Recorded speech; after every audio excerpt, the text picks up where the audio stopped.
You'll hear a number of different recordings and you'll have to answer questions on what you hear. There will be time for you to read the instructions and questions, and you'll have a chance to check your work. All the recordings will be played once only.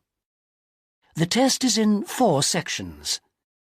At the end of the test, you'll be given 10 minutes to transfer your answers to an answer sheet. Now turn to Section 1. Section 1. You'll hear a student talking to the accommodation coordinator at her school. First, you have some time to look at questions 1 to 4.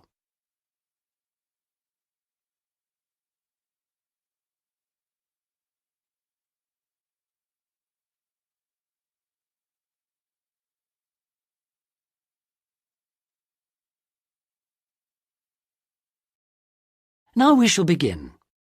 You should answer the questions as you listen, because you will not hear the recording a second time. Listen carefully and answer questions 1 to 4. Sarah, I've heard that you want to move into a homestay family. Is that correct? Yes, that's right. I've been staying with my aunt, and now my cousin is arriving from Singapore, and my aunt needs the room for him. Oh, that's bad luck. Well, I'll need to get some particulars first. Sarah, what's your full name? Sarah Lim, and that's Sarah without the H at the end. How old are you, Sarah? 23, only just. It was my birthday on the 21st of August. Happy birthday for yesterday. How long have you been in Australia? A year in Adelaide and 6 months in Sydney. I prefer Sydney. I've got more friends here. What's your address at your aunt's house? Flat 1, 539 Forest Road, Canterbury. And the postcode is 2036. Okay. What are you studying now? I was studying General English in Adelaide, and now I'm doing Academic English because I'm trying to get into medicine next year. That sounds good, but it'll take you a long time. When would you like to move out from your aunt's?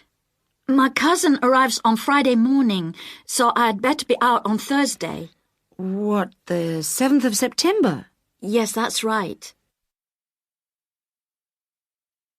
Before you hear the rest of the conversation, you have some time to look at questions 5 to 10.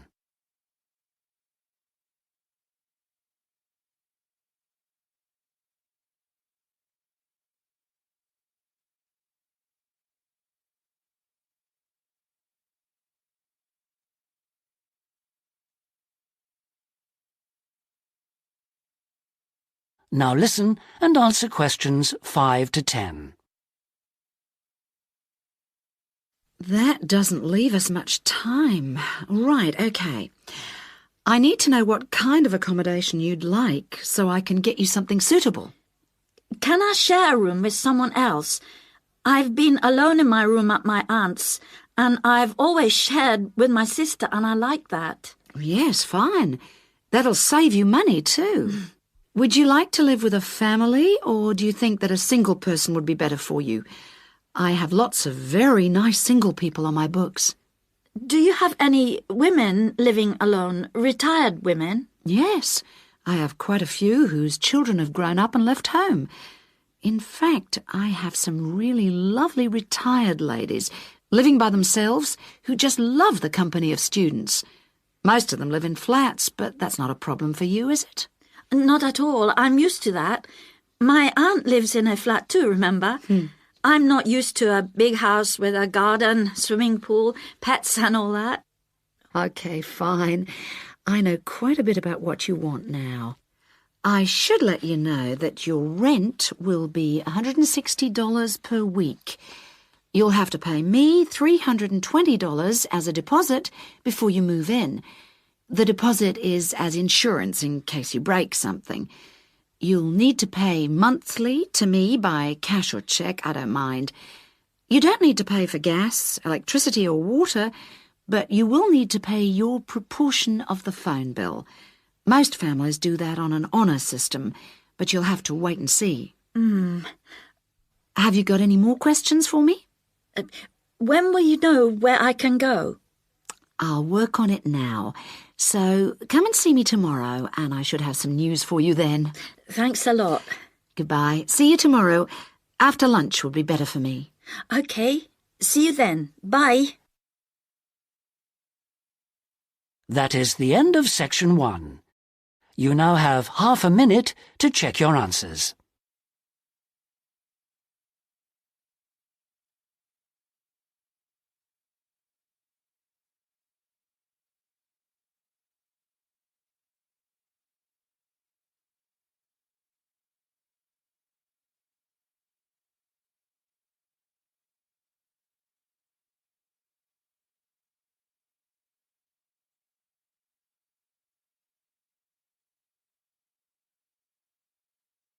Now turn to section 2.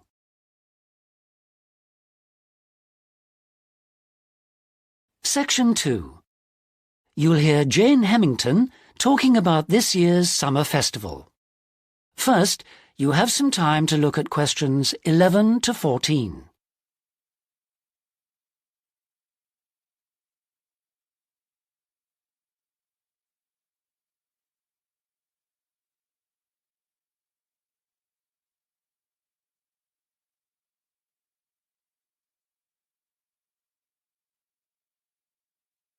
Now listen carefully and answer questions 11 to 14.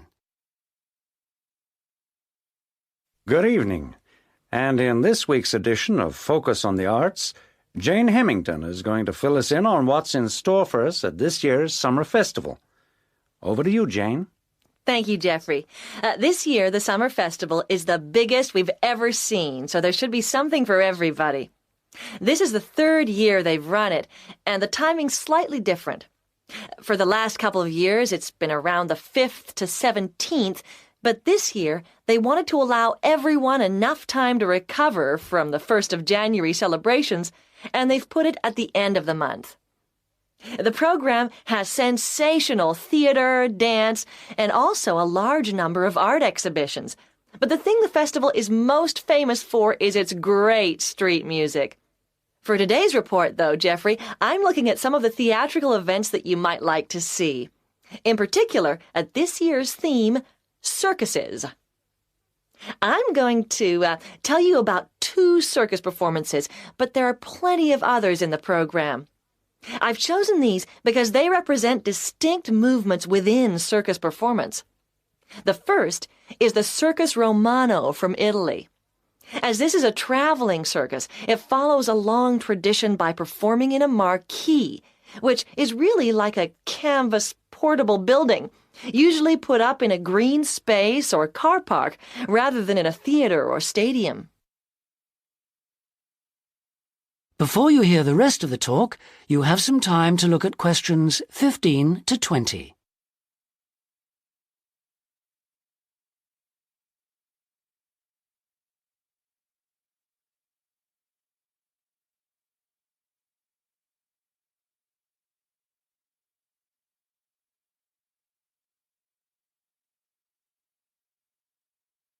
Now listen and answer questions 15 to 20.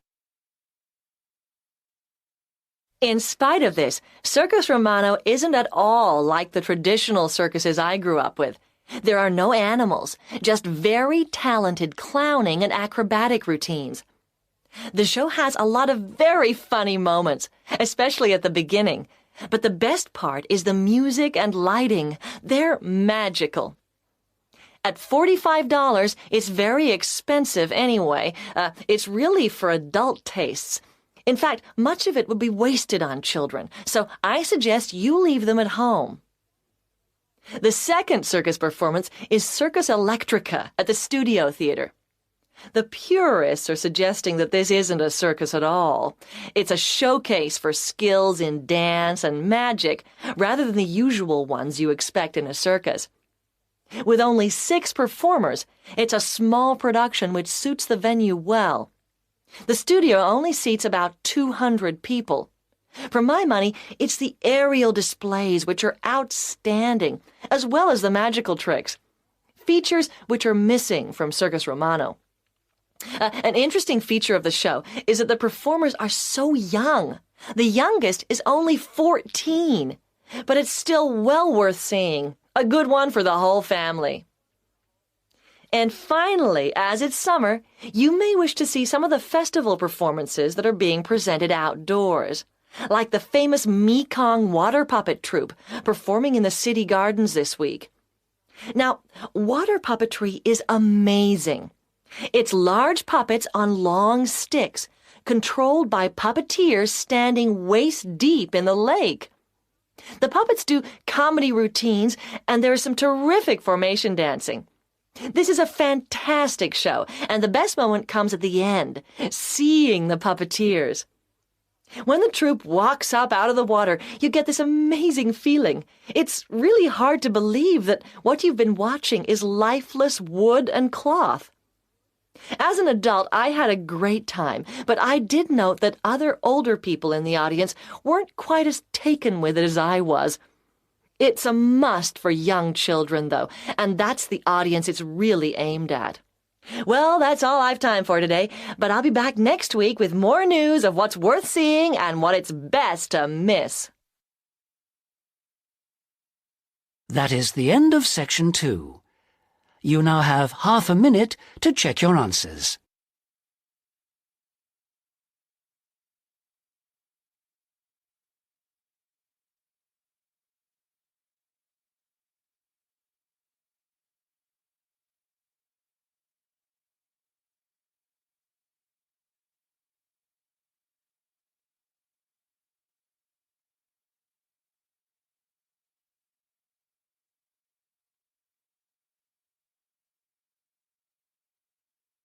Now turn to Section 3.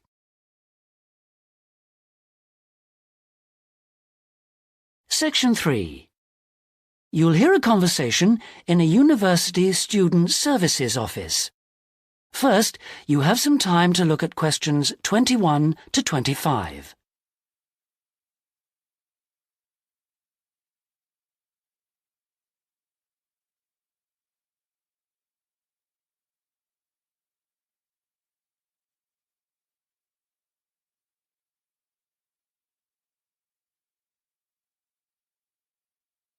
Now listen carefully and answer questions 21 to 25.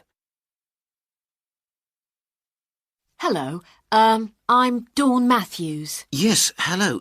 I've been referred to you because I'm inquiring about the refresher courses that you run. I'd like to find out a bit more about them. OK. Well, we run quite a few different short courses for students who are either returning to study or studying part-time. Tell me about your situation. Well, I think that I really need some help in preparing for the coming semester, especially to build up my confidence a bit and help me study effectively because, you see, I've been out in the workforce for nearly 12 years now, so it really is a long time since I was last a student.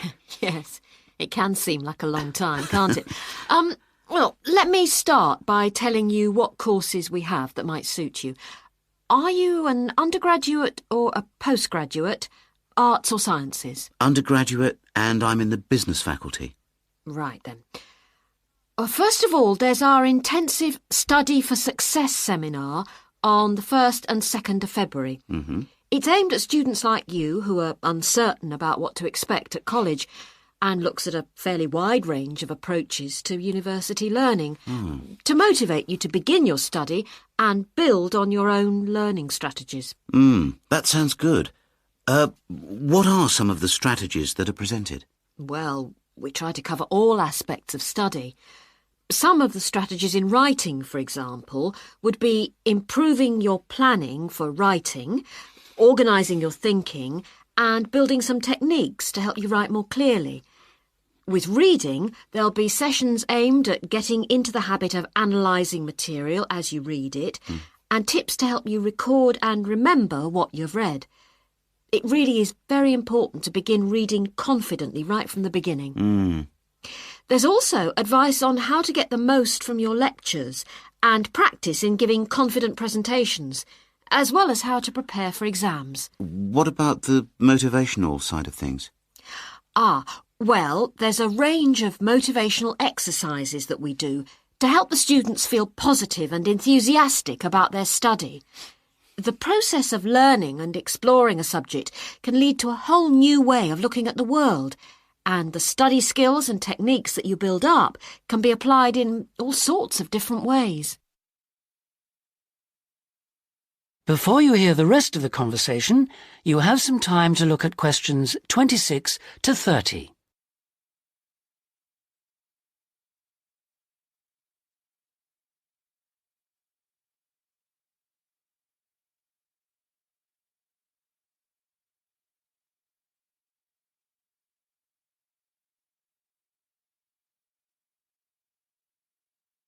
Now listen and answer questions 26 to 30. Actually, I'm very excited about the whole thing of taking up studying again, but, I'm a little nervous about whether I'll manage to get everything done. I suppose it's the same for all mature students. Of course it is. Two of the key components of the course are time management and overcoming procrastination. People discover that once they learn to plan their days, all the work can be accomplished and there'll still be time for leisure. Is there an enrolment fee? Well, just a minute, let's see. The cost is £30, which includes all course materials and morning tea. You have to arrange your own lunch. Well, that wouldn't be a problem. I already make sandwiches for my 3 kids and my wife and myself every day. I won't have to change my routine. No. Now, I need to tell you that this is a very popular course, and it's essential that you book well ahead of time. In fact, the course convener tells me that there are only 5 places left. What other course might be good for me? There is one other that you could benefit from. It's simply called Learning Skills for University Study, and is on 3 consecutive mornings, starting on a Monday from 9 to 12, and costs £25. This is aimed at upgrading the study skills most school leavers have and help them cope with the increased demands of university study. It focuses mainly on making students more responsible for their own success. What sort of things are covered in this course? Well, basically, it's more advanced thinking, note-taking, reading and writing strategies, but also some input about stress management. I think I'd be better off starting from the basics and looking at all the strategies, don't you? Yes, from what you've told me, I think that's more in line with your situation. All right then. Can I book a place on the Study for Success seminar course now? Yes. Let me just get out a registration form and take down your details. That is the end of section 3. You now have half a minute to check your answers.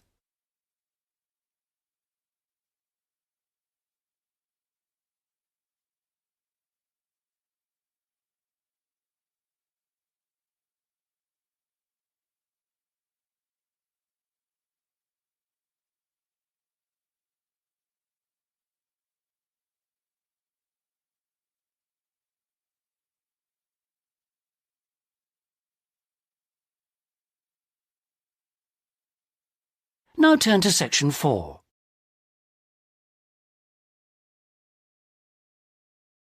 Section 4. You'll hear a student union representative presenting the views of college students about the design of a new building. First, you have some time to look at questions 31 to 40.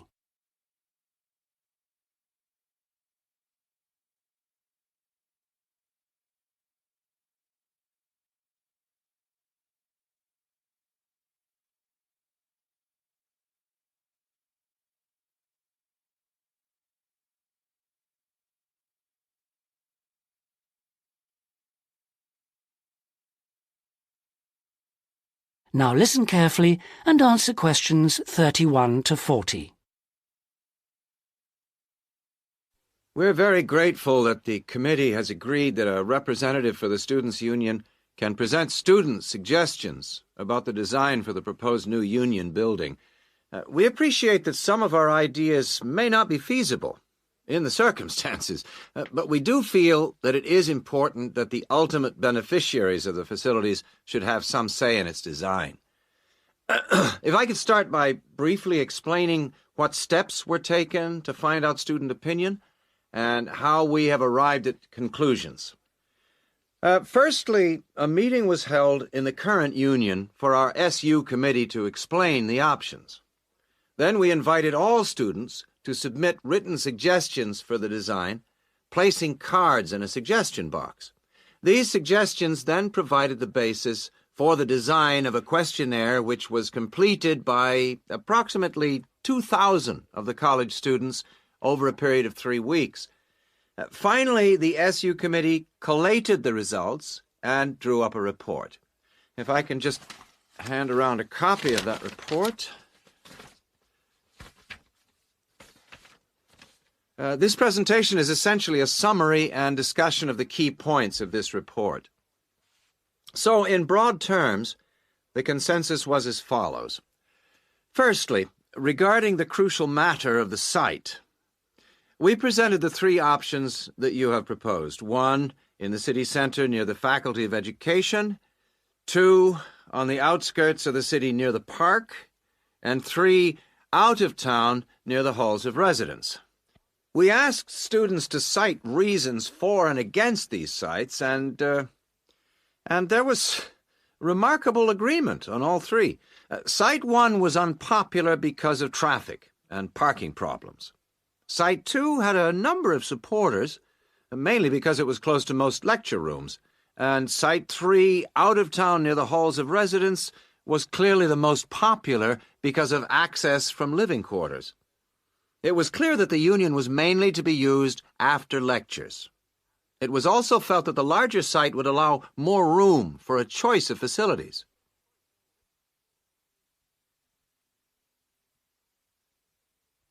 Our second area of interest was obviously the facilities. There was minimal interest in having a library on the premises, but one option seemed to be a reading room instead, more useful. We would like the current table games room to be replaced with a small gym, and if possible, a small swimming pool. Not, of course, Olympic-sized. There was a large number of respondents in favor of a travel agents and insurance center. We also request that there be the offices of the Student Counseling Center, moving this from the refectory. There was, however, much disagreement about whether to build a drama theater. Just over 40% of the respondents were in favor, but a largish minority were strongly against it, claiming that it is elitist and a waste of funds. Essentially, the jury is out on that.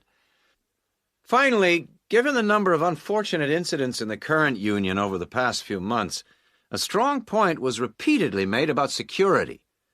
The recommendations would be at least video surveillance and security personnel who would check student union cards on request. We doubt if it would be feasible to have a check at reception of all people coming in. Well, this is the summary of the views of the student population. As I say, fuller details are given in our report, but I'm happy to take any questions if you have them.